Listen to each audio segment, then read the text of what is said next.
Hello hello, bonjour à tous, bienvenue dans cette nouvelle vidéo sur la lecture de l'essence de l'énergie actuelle entre les deux éclipses et donc plus particulièrement l'essence de la pleine lune en Capricorne du 16 juillet prochain qui aura lieu donc à 22h38 heure de Greenwich.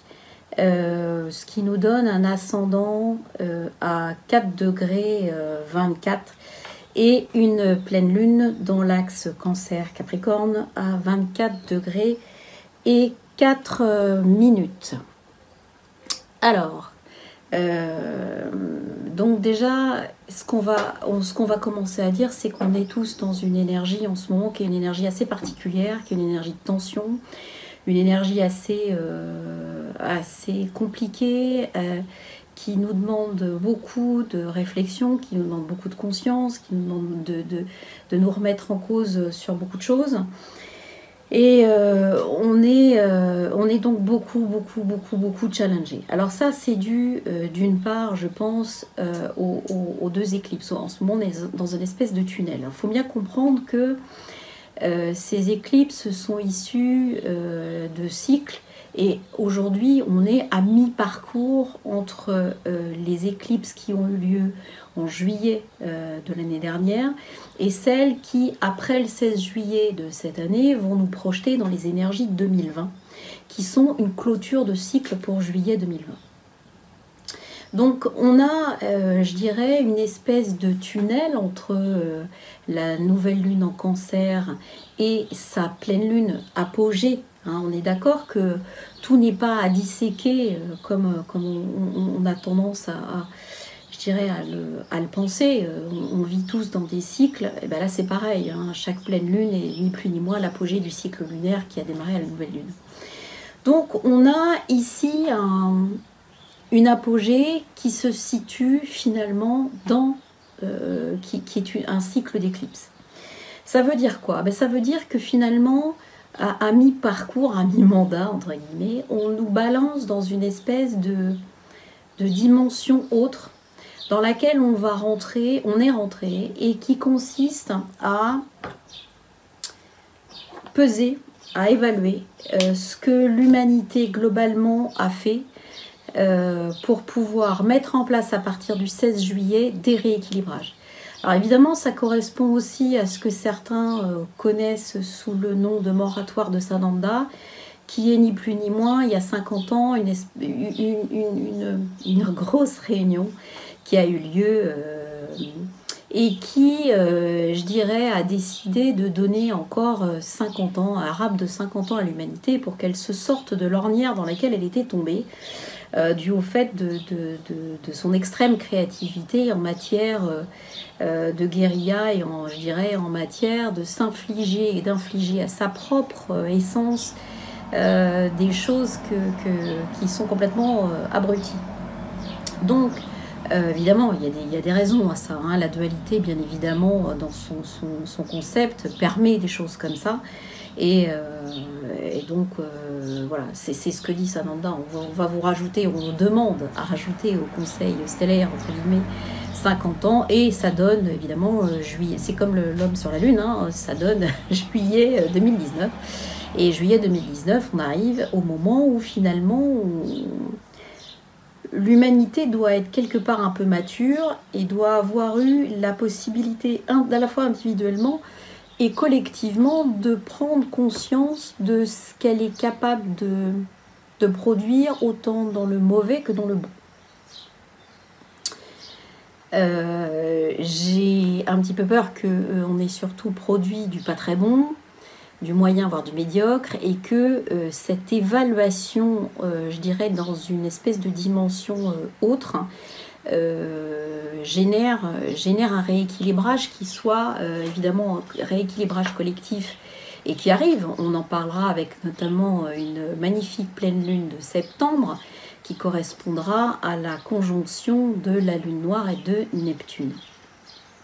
Mais vous allez voir, celle-là du 16 juillet, elle n'est pas piquée des vers et elle devrait nous permettre aussi de comprendre un certain nombre de choses en matière justement de rééquilibrage, etc. Donc, ces éclipses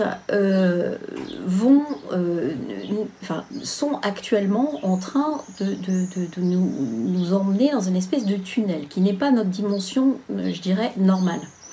Ce qui fait que vous ressentez certainement des choses qui sont à la limite. Pourquoi? Parce qu'on est en période d'évaluation, entre guillemets. On est comme le bac, en contrôle. Et donc, ça veut dire quoi? Ça veut dire que si vous rentrez, vous, en action dans quelque chose, c'est-à-dire que si vous partez du principe que vous allez agir dans quelque chose, vous allez agir avec l'intégralité karmique de ce que vous portez dans cette action.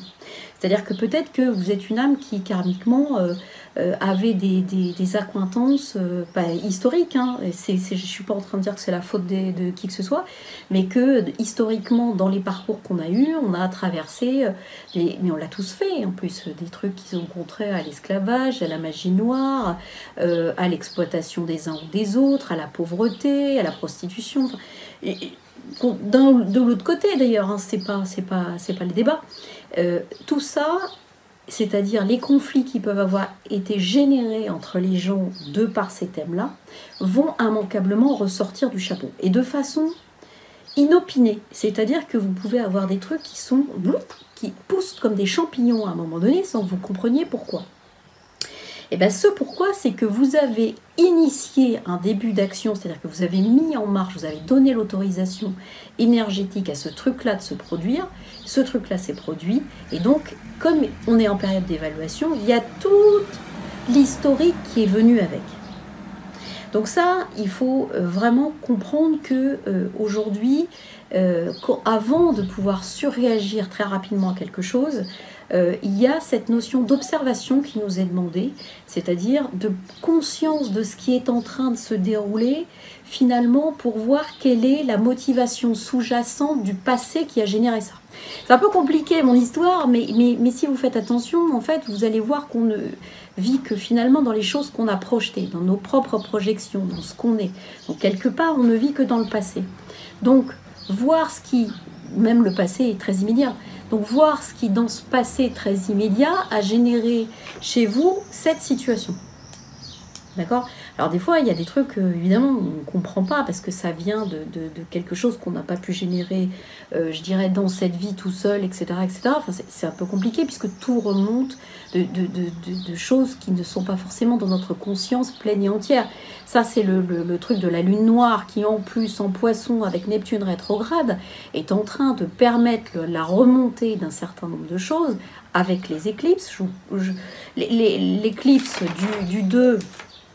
elle était une éclipse totale de soleil, donc elle a complètement ouvert la porte et donc ayant une nouvelle lune, pas de lune, donc ça a ouvert la porte vraiment à cette nouvelle dimension qui nous évalue, et donc elle s'est passée sur zone océan Pacifique, Amérique du Sud, Chili et côte est de l'Argentine. Ici, le 16, on est en éclipse partielle de lune qui va, évidemment on est à mi-mandat, donc on ne ferme pas complètement la porte, il reste, on nous induit simplement sur les énergies de 2020, d'accord? C'est-à-dire qu'on va construire aujourd'hui, dans cette période-là, les énergies de 2020. Donc ça devient intéressant, hein, parce que on est sur quelque chose qui va se rééquilibrer. C'est-à-dire qu'après l'évaluation, qu'est-ce qui se passe? Vous êtes noté, et vous êtes noté, donc on va vous orienter. Et c'est exactement ce qui va se passer entre le 16 juillet, la date de cette pleine lune, qui marque cet apogée énergétique, et les quelques jours après qui vont se dessiner. Alors, j'ai pas dit que ça allait se passer, le rééquilibrage ne va pas se passer sur les années, les jours juste derrière. Pour moi, il peut se passer des choses, hein, mais on est en période d'ajustement. Donc jusqu'en 2020 et au juillet 2020, hein, la fin du cycle des éclipses, eh bien on est en période de faire ses preuves, entre guillemets. C'est-à-dire qu'aujourd'hui, ça va être du rééquilibrage. Donc on risque de nous balancer des trucs un petit peu collectifs pour nous dire, voilà, maintenant vous allez réagir. Comment là? Est-ce que vous n'êtes toujours pas solidaire? Est-ce que vous avez toujours rien compris? Est-ce que, au contraire, vous avez bien réagi là qu'est-ce qu'on va pouvoir vous balancer comme truc qui va vous tirer vers le haut dans ce point de vue-là. Et là, c'est ça qui est intéressant, c'est-à-dire qu'en ayant conscience qu'on va rentrer dans une période qui nous tire vers les énergies de 2020 pour, je dirais, générer notre propre futur de ce qui va se passer maintenant, hein, ce qui a toujours été le cas, mais qui est vraiment demandé maintenant, on peut arriver à quelque chose qui n'a plus du tout la même tête après. Donc ça, c'est vraiment l'idée, c'est de permettre à Gaïa, donc à la Terre, de nous donner des réponses ajustées à la problématique humaine qui a été lancée durant tout ce temps. Sur quelle base on va être rééquilibré. Alors, moi, je ne vous cache pas que les bases de rééquilibrage collectif, ça passe par pour moi, trois thèmes. On est sur du climatique, donc inondation, donc des problématiques climatiques, donc inondation, chaleur, enfin ce que vous voulez, couler de boue, des trucs un petit peu comme ça, voir comment on se met en place, ou trop de chaleur, comment est-ce qu'on met en place, par exemple, des trucs renouvelables, des énergies renouvelables, ou des tris de déchets, ou des... Voilà, quand le service civil qu'on veut remettre en place, effectivement, pourquoi est-ce que... voilà, on pourrait faire en sorte d'axer aussi sur des choses comme ça. Il y a une problématique qui est une problématique plus géologique, donc qui peut nous demander, qui est vraiment de l'ordre de la terre, hein, de la terre et du feu, etc. etc. Vous allez voir, il y a beaucoup de choses qui sont liées au feu. Hein. Et là, c'est très très très dangereux ce qui va se passer. Hein, donc il va falloir qu'on en parle, de toute façon c'est prévu. Et troisième chose, ces dominantes collectives, elles passent aussi par des crashs liés à l'économie de l'humanité également, c'est-à-dire des choses, des grains de sable que personne n'a prévu et qui peuvent accéder et tomber et justement générer des problématiques compliquées qui devraient permettre à l'humanité peut-être de s'en sortir mieux que ce qui est prévu de façon initiale. Donc, finalement, très rapidement, la pleine lune en Capricorne, elle suit évidemment la nouvelle lune en Cancer. Donc cet axe est à comprendre comme une intégralité, comme quelque chose, comme comme une unité.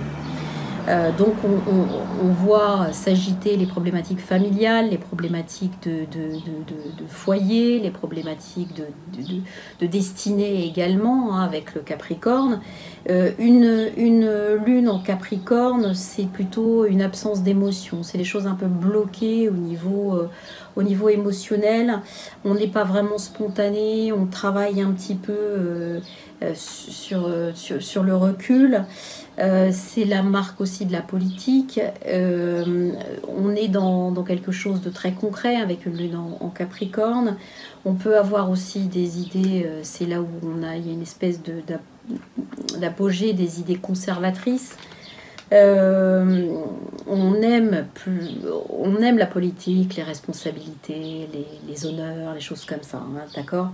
Donc, il y a une problématique évidemment dans cet axe-là qui est à comprendre comme étant une problématique qui est aussi liée à la sécurité, puisque c'est dans cet axe-là, il y a la sécurité du foyer donc il y a aussi une problématique de qu'est-ce que ma sécurité matérielle et ma sécurité finalement quotidienne. Donc, on va avoir donc cette éclipse de lune qui va venir, je dirais, un petit peu poser la problématique de ces anciennes institutions, puisque cet axe de pleine lune se déroule évidemment pile poil sur notre Saturne-Pluton nœud sud, donc la lune est venue là-dedans. Donc on va avoir, je dirais, il peut y avoir des changements brutaux, puisque la lune, hein, c'est la fluctuation, c'est le mouvement, c'est etc., etc. Donc ici, les éclipses peuvent induire quelques modifications, quelques émotions, les messages aussi qui sont liés au féminin. D'ailleurs, on le voit en ce moment avec les féminicides. Voilà ce que produit cette énergie. D'accord? Et donc, on se dit, bah tiens, la société n'a pas su protéger ces femmes qui ont pourtant eu le courage de... Oui, effectivement, si vous portez plainte contre quelqu'un qui vous bat et que vous retournez chez vous, il y a assez beaucoup de chances, effectivement, pour que ça se passe mal. Hein. Donc, on est dans quelque chose où finalement, la propre société s'étonne de ne pas avoir réussi. Pourtant, on leur a donné un avocat. Pourtant, voilà. Il y a une méconnaissance complète de la réalité. C'est cette énergie-là, en fait, dans laquelle on est. Hein. D'accord? On est vraiment dans cette méconnaissance complète. Dans cette... on fait semblant de tomber du placard parce que, ah merde, d'un seul coup, ça vient sur le devant. Voilà. Donc, on passe finalement le féminin dans la réalité. Il y a une espèce de prise de conscience. Donc, c'est ces choses-là qui vont aller en politique. D'accord? Ces sujets liés à la Lune qui vont émerger via la politique. Donc, opposé à quoi? Opposé finalement à une nouvelle forme de recomposition familiale. Cette nouvelle forme de recomposition familiale, elle est opposée avec évidemment le Soleil et surtout le nœud qui est conjoint à Vénus en Cancer. Donc là, effectivement, il y a une sorte d'appel à la recomposition familiale des familles d'âmes, hein, c'est-à-dire avec vraiment des familles d'âmes qui sont capables, des gens qui se retrouvent et qui sont capables effectivement de s'apporter quelque chose au niveau de Vénus, c'est-à-dire au niveau de la bienveillance, au niveau du foyer, au niveau de la vie de tous les jours, au niveau du sentiment émotionnel. Vraiment, il y a quelque chose qui est nourrissant là-dedans. Donc ça, c'est très important parce que ça insiste sur le fait que il y a cette lune qui est projetée vers Saturne et vers Pluton, donc qui est complètement déconstruite de ses anciennes émotions. D'accord? Donc voilà, c'est aussi cette matière-là. D'autre part, il ne faut pas oublier que dans les éclipses, il y a toujours un côté un petit peu négatif qui est positionné et qui est de dire que finalement, il y a une espèce d'extinction des lumières et donc ça génère plus de possibilités à l'ombre, entre guillemets, de générer davantage aussi de noirceur et de négativité.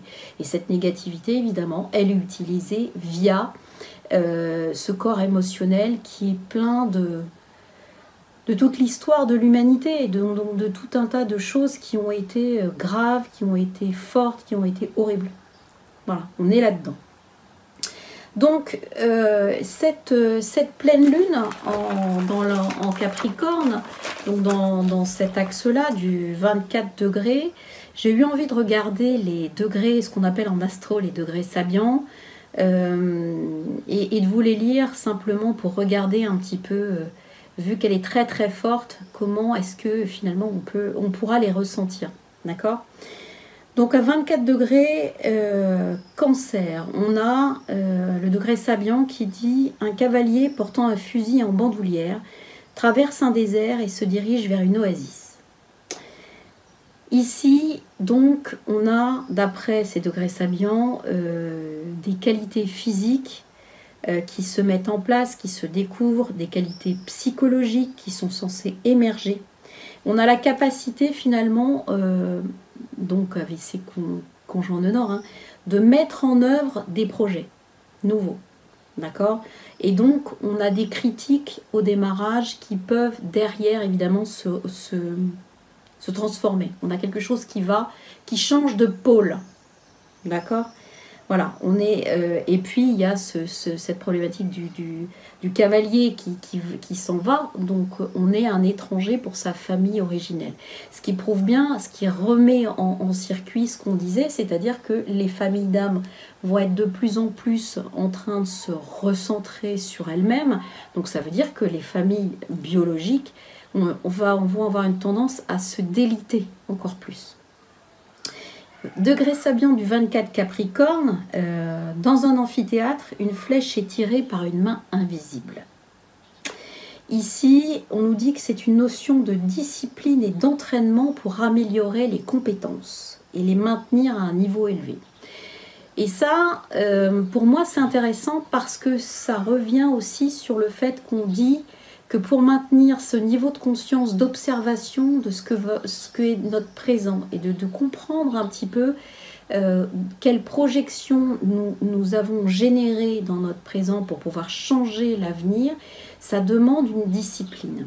Et cette discipline, elle doit se cadrer, elle doit absolument se mettre en place sur la structure des événements qui nous arrivent, pour pouvoir justement changer, pour avoir et c'est par le recul et la pratique de ce recul d'observation de ce qui nous arrive que on va pouvoir aussi je dirais, prendre de la distance par rapport à des choses émotionnelles, les comprendre et les changer, les modifier. Donc, on nous dit que c'est un degré d'agilité, tant manuel qu'intellectuel. Donc, par contre, toujours attention, Capricorne, donc on est dans le nœud sud, donc les triomphes et la célébrité seront suivis par la disgrâce. Donc, on a cette Saturne-Pluton, Lune, nœud sud, qui nous indique que il y a quelque chose effectivement qui a été intéressant au niveau de pour certains dans cette politique, mais qu'il y a des actions de disgrâce qui sont portées par cette énergie de pleine lune. Alors, je dirais que cette maison, de cet axe au niveau de la lunaison de Greenwich est portée par en plus une action 11 collectif, 5 opposé, je dirais, à tout ce qui est ludique et affectif, d'accord? Donc on voit bien effectivement que cette lunaison et cette lune qui tend aussi vers l'évaluation des anciens collectifs, y compris politiques, elle vise également à pouvoir être quelque part cassée, d'accord? On a quelque chose qui va être touché par la faillite politique, qui va s'opposer à une nouvelle naissance, finalement, un nœud nord, Vénus, Soleil, qui va être passionné et qui va être finalement dans la joie. Il y a quelque chose de l'ordre du joyeux en face qui se remet en place, d'accord, qui se recompose.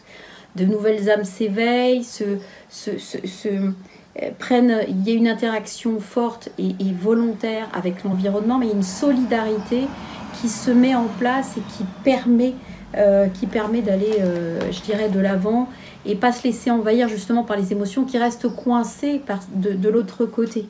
D'accord? Donc, voilà. De même, on nous explique avec le carré de cette lunaison à Pallas en balance que le plus dur, ça va être de garder notre équilibre, finalement. D'accord? Avec toujours ce recul, puisque Pallas, c'est Athéna, elle observe. Hein, c'est la déesse de la stratégie guerrière, c'est-à-dire que je sais ce que je vais faire, c'est pour te faire mal si jamais tu t'approches, mais a priori, si tu comprends que voilà ce que je peux faire, tu t'approcheras pas. Donc voilà.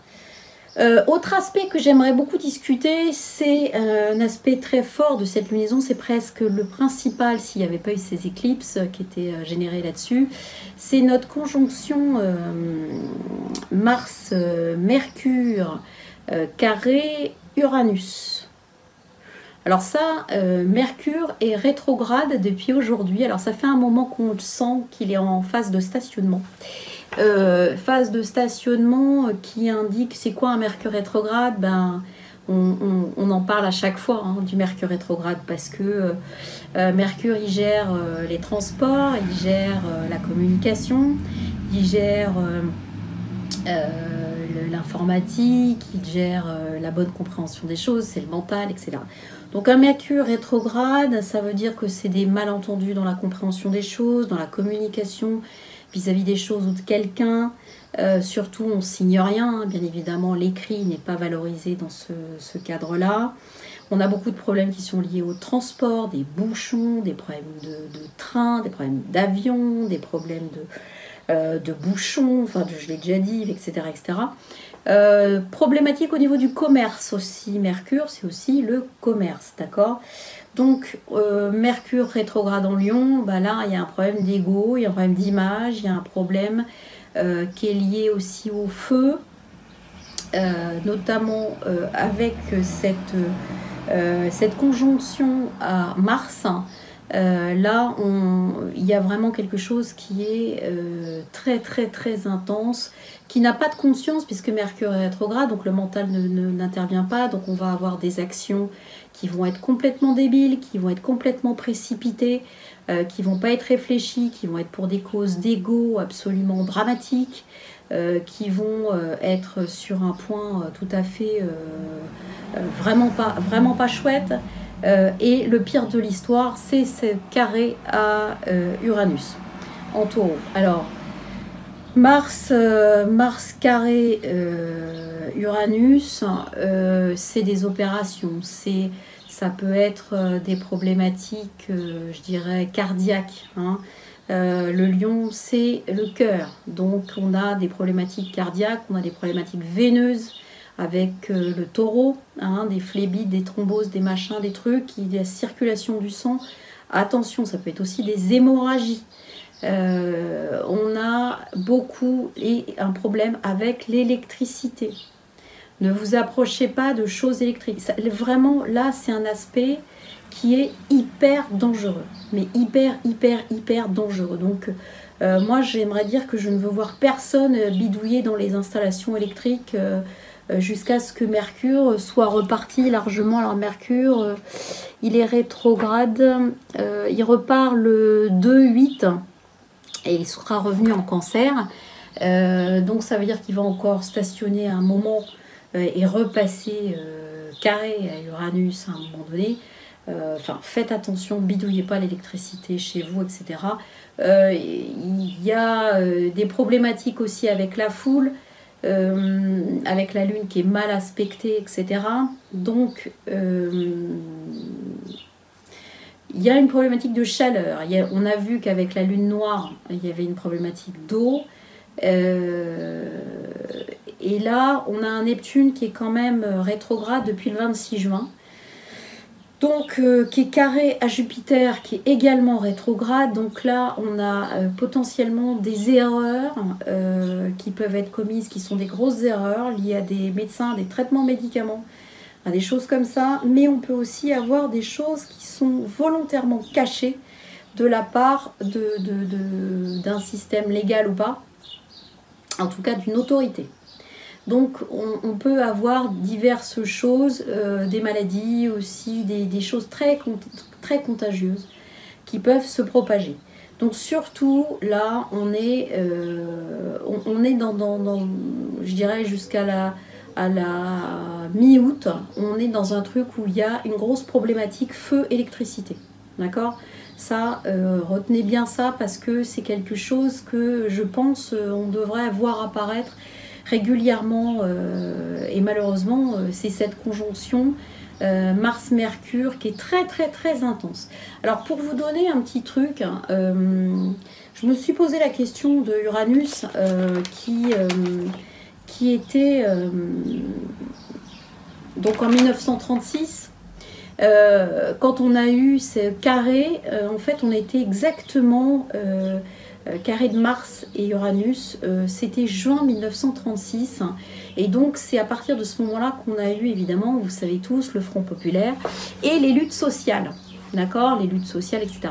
À cette époque-là, donc en 1936 avec Blum et les autres, Front populaire, il y avait pas, Mercure est passé juste avant.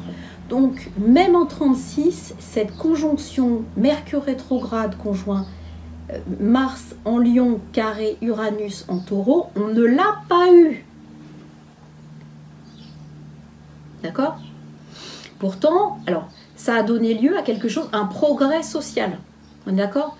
Ici, ça se passe entre la 6, la maison 6, donc la maison du travail quotidien, mais aussi la maison des syndicats, donc des groupes qui peuvent se constituer au niveau du travail, hein, des groupes qui travaillent dans le même secteur, donc qui peuvent revendiquer. Ici, cette maison 6 est attaquée par la maison 2, donc il y a une espèce de crash de quelque chose. D'accord? Il y a une impossibilité de communiquer, une impossibilité de se faire entendre, etc. Le Jupiter, il est en maison 10, il est toujours rétrograde, donc de toute façon, il n'est pas audible au niveau de l'autorité. D'accord? Il n'y a pas de...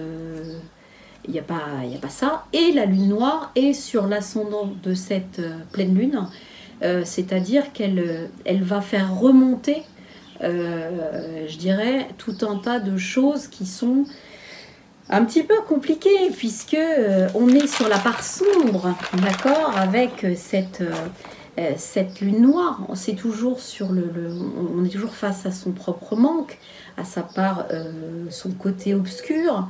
Et donc, sa position sur l'ascendant va nous toucher. Quelque chose de très incompréhensible, peut-être d'irrationnel, mais d'inacceptable. C'est ça la lune noire. Hein. C'est pas oublier qu'il y a quelque chose d'inacceptable là-dedans qui nous touche. Donc c'est ça qu'il faut aller voir. Pourquoi ça va nous toucher au plus profond? Puisque la lune noire en poisson, ça va abolir un petit peu les limites entre l'inconscient et le subconscient et ce que vous voulez, et le conscient. Et ça va donc nous demander de développer encore ce seuil de conscience des choses et des projections dans lesquelles qu'on s'est donné à vivre nous-mêmes. Vous voyez, que ce soit individuellement ou collectivement. Hein. D'accord? Donc la période qui est autour de cette fin d'éclipse va nous paraître forcément lourde. Elle va nous paraître également très embrouillée, elle peut aussi nous paraître, pour certains d'entre nous, assez pleine de malhonnêteté, de choses qui sont fausses, et être obligé de vivre, il y a une espèce de fatalité en fait, d'être obligé de vivre une situation qui paraît inextricable. D'accord? Ici, quand on est complètement, cette impression d'emprisonnement peut faire complètement basculer un certain nombre de gens. C'est-à-dire que quand on a l'impression qu'on a cette énergie qui n'a pas de limite, évidemment l'absence de mental correct avec Mercure rétrograde, Neptune carré, rétrograde carré, Jupiter rétrograde, peut faire basculer. On peut devenir complètement, on peut perdre les pédales, perdre le sang-froid, et donc ça va aussi augmenter. On peut sombrer complètement, donc on peut avoir évidemment davantage encore de problèmes ou de gens qui sont dans une totale désespérance ou désillusion, on va dire. C'est vraiment... voilà. De plus, cette lune noire, elle ramène d'anciens positionnements de victimes, d'accord? Parce qu'il faut solder ça. Parce qu'on ne peut pas passer sans arrêt dans les autres sphères, les multidimensions, en n'ayant pas compris ce fameux triangle de Cartman. Donc il faut avoir géré la position de victime en ayant compris victime, sauveur, bourreau, à tous les points de vue. Donc je serais tentée de dire que cette lune noire en poisson sur l'ascendant, elle va nous ramener un certain nombre des questionnements sur différentes positions de victime. D'accord? Et ça, il faut, je dirais, regarder comment karmiquement on a géré les choses. On a aussi un truc qui m'a un peu parlé dans cette lunaison de Greenwich. Je fais vite parce que j'avais dit 40 minutes ou 45 minutes. Il y a un signe intercepté. Ce qu'on appelle un signe intercepté, c'est un signe dans lequel il n'y a pas de démarrage de maison. Ici, on a Bélier, Balance, d'accord, qui correspond aux maisons 1 et 7. Donc, finalement, on va accentuer ici le fait de demander, finalement, on nous demande de prendre ce travail en conscience, d'accord, sur nous. C'est-à-dire de prendre conscience qu'on peut trouver l'équilibre avec la Balance, d'accord. Cet équilibre, on l'a et que même en tâche de fond, et que même si finalement on a l'impression que c'est inextricable, la position individuelle d'observation va nous rendre cet équilibre en fait. C'est ça que ça veut dire. Donc on a finalement, on va avoir une tendance peut-être avec ce bélier intercepté à fuir la réalité, à éviter de faire des choix, alors que finalement la balance nous dit, ben non, en fait, il n'y a pas de choix à faire, il faut juste rester à observer les choses pour retrouver, remettre la main sur cet équilibre qui finalement nous paraît complètement impossible à atteindre dans la réalité, dans le concret qu'on est en train de vivre en fait. D'accord? Donc, l'observation va nous permettre d'atteindre ce juste milieu entre nous et les autres avec la maison 7. D'accord? Et puis, ça va nous inviter à réfléchir sur nos relations, sur nos partenariats, sur finalement ce qui est plus ou moins lointain, mais qui va générer cette absence d'équilibre. D'accord? Donc, il faut absolument travailler sur cette position individuelle du bélier qui nous permet justement, sans ego, d'accord? Parce que Mars, il est quand même sacrément pulsé en ce moment avec sa conjonction Mercure rétrograde en Lion. Et là, on nous dit, attention, le bélier, non, il n'est pas là. On n'est pas en train de vouloir faire une action concrète, physique, etc. dans la matière. On nous dit, l'action, finalement, c'est l'observation. Mais c'est l'observation consciente, donc l'individu qui s'observe en train de faire et qui observe en conscience les autres en train de faire également. Donc ça, voilà, ça c'est intéressant et voilà ce qu'on peut dire sur les énergies entre ces deux finalement éclipses qui va, pour moi en tout cas, matérialiser tout ce qui va se passer pour jusqu'en 2020 facile. Au niveau de la numéro, on va se retrouver évidemment avec le 16-7-2019 à revoir un numéro 26. Donc encore un P final. Donc encore une fois, toujours, regardez ma vidéo du 17-6 où j'ai fait un truc plus important sur la lettre P qui est la bouche, qui est le verbe créateur et finalement notre possibilité de matérialisation des choses. Ici, finalement, ça nous donne également le chariot. On a la possibilité d'avoir 2 fois le chariot dans cette date, puisque sinon c'est la justice. Donc voilà, on a toujours cette histoire de karma. Mais ce qui m'a intéressé, c'était le 16-7. Et le 16-7... donc ça nous donne 7-7. Donc il y a cette énergie de chariot qui arrive et qui finalement va aller nous chercher 2 types de matérialisation. Ces 2 types de matérialisation, finalement, ça peut être le succès finalement dans la matière avec notre cheval rouge. Et à partir du moment où on a réussi à dompter nos émotions toxiques, et ça peut être aussi la réussite dans le domaine spirituel, le cheval bleu, qui va donner la possibilité de conscientiser finalement la matière et le concret. Quand on regarde ce char, en fait, on voit qu'il avance, les chevaux sont comme ça, la roue elle est de traviole, et lui, il n'est pas en train d'avoir une action sur le pilotage du chariot. Et on a 2 lettres qui apparaissent qui sont SM. Alors, au départ, on a dit que c'était Sa Majesté, mais en fait, la lecture alchimique du tarot de Marseille donne Soufre et Mercure, qui est finalement les symboles alchimiques des éléments de base, puisque on est sur le soufre et le mercure qui vont commencer finalement à pouvoir permettre l'action après d'évolution vers des éléments plus spirituels, on va dire.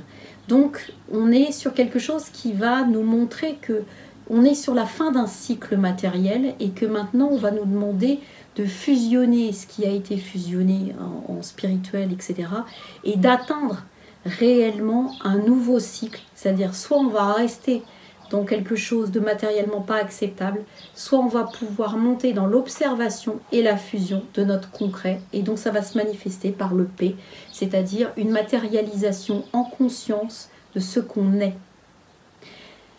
Voilà, donc j'espère que tout ça, ça a été plus... Cette traduction sur les énergies des éclipses, ça vous a parlé. En tout cas, pour moi, c'est quelque chose de très important. C'est une période très importante qu'on est en train de vivre. Très, très capitale, je pense. Et ça va être suivi de beaucoup de choses derrière. Donc, prenez soin de vous. Restez bien en conscience. Analysez bien ce qui se passe. Prenez bien conscience que c'est toujours dans le passé qu'on vit et que si on veut changer quelque chose, il faut essayer de s'extraire un petit peu pour pouvoir prendre la conscience de ce qui a manifesté finalement ce qu'on voit et ce qu'on vit. Je vous embrasse fort, prenez soin de vous, prenez soin de ceux qui vous sont proches et que vous aimez. Et puis, je suis contente, j'ai encore réussi 40 minutes. À bientôt, ciao.